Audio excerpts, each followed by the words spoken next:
ಚರ್ಚೆ ಮಾಡಕ್ಕೆ ಹೋಗಿಲ್ಲ, ನಾನು ಯೋಚನೆ ಮಾಡಿಲ್ಲ. ಯಾವುದೋ ಮಟ್ಟದಲ್ಲಿ ತೊಂದರೆ ಆಗಿರ್ಬೋದು. ನನಗೀಗ ಅವರು ಮೇಲ್ಗಡೆ ನಮ್ಮ ಹಿರಿಯ ನಾಯಕರು ನನ್ನ ಗೌರವ ಕಾಣ್ತಾ ಇದ್ದಾರೆ, ಎಲ್ಲೇ ಹೋದ್ರು ಅಲ್ಲ. ಅವರು ಈಗ ಆ ಪ್ರಶ್ನೆ ಅವ್ರುಗಳು ಬಂದು ಕೂತ್ಕೊಂಡು ಸರಿಪಡಿಸ್ತೀನಿ. ಯಾಕಂದ್ರೆ ಎಫೆಕ್ಟಿವ್ ಆಗಿರುತ್ತೆ ಅಂತ ನಾನು ಈ ಮಾಧ್ಯಮನ ಬಳಸ್ತಾ ಇರೋದು. ಇಲ್ದಿದ್ರೆ ಯಾಕಂದ್ರೆ ಅವರು ಮಾಡ್ಬೇಕು, ಒಳಗೆ ಮಾಡ್ಬೇಕು, ಒಳಗಡೆ ಮಾಡಿದ್ದಾಯ್ತು, ನಾವು ಹೇಳಿದ್ದಾಯ್ತು, ಕೇಳಿದ್ದಾಯ್ತು, ಏನು ಉತ್ತರ ಬಂದಿಲ್ಲ. ಇನ್ನು ಬಹಿರಂಗವಾಗಿ ಯಾರು ಹೇಳಿ ಸರಿಪಡಿಸೋಣ ಅಂತ ಅಷ್ಟೇ. ನಾನು ನಿಂತ ನೀರುಗಳಲ್ಲ, ನಾನು ಆ ವಿಚಾರ ಇವತ್ತು ಚರ್ಚೆನೂ ಮಾಡಿಲ್ಲ. ಅಷ್ಟೇ. ಮುಂದಿನ ದಿನಗಳನ್ನ ಅವತ್ತು ಯಾವುದೇ ಪಕ್ಷ ಆಗಲಿ ಬೆಳವಣಿಗೆ ಇರಬೇಕು, ಗೌರವಯುತ ಆಗಿರಬೇಕು, ಸ್ಪಂದಿಸಂಗಿರ್ಬೇಕು. ಹಂಗಾದಾಗಲೇ ಬೆಳೀತವೆ. ಇಲ್ದಿದ್ರೆ ಏನಾಗುತ್ತೆ, ಎಲ್ಲ ಕಾರ್ಯಕರ್ತರು ಆಚೆ ಹೋಗ್ತಾರೆ. ಆವಾಗ ಅದರಲ್ಲಿ ಲೋಕೇಶ್ ಅವರೊಂದು ವಿಶೇಷವಾಗಿ ಏನು ಇರೋದಿಲ್ಲ.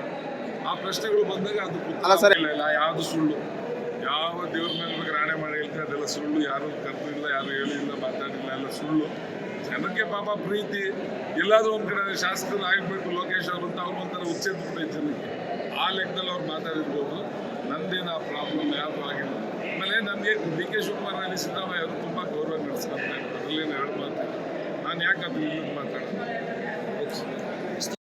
ಏನು ಹೇಳಿದ್ರು ಎಲ್ಲ ಕಾರ್ಯಕರ್ತರನ್ನು, ಲೋಕೇಶ್ ಅವ್ರ ಕಡೆಯವ್ರನ್ನು ನಮ್ಮನ್ನೆಲ್ಲ ಸಮನಾಗಿ ನೋಡ್ಕೊಂತೀನಿ ಅಂತ ಏನು ಹೇಳಿದ್ರು, ಅದನ್ನ ಅವ್ರು ಮಾಡ್ಲಿ ಅನ್ನೋದು ಒಂದೇ ನನಗೆ ಕೇಳೋದು. ನನಗೋಸ್ಕರ ಏನು ಮಾಡೋದು ಬೇಡ. ಅವರು ಕಾರ್ಯಕರ್ತರನ್ನ ಕಾಪಾಡ್ತೀನಿ, ಅವ್ರಿಗೆ ಮಾಡಿ.